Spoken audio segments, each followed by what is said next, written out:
चोर कौन सी गाड़ी चोरी करके भाग रहा है, चलो देखते हैं।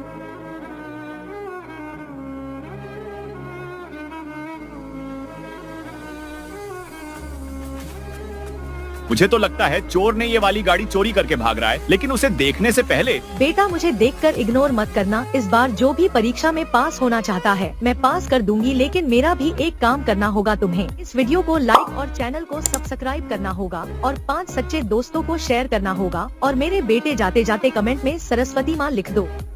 और इसका तो पापड़ बन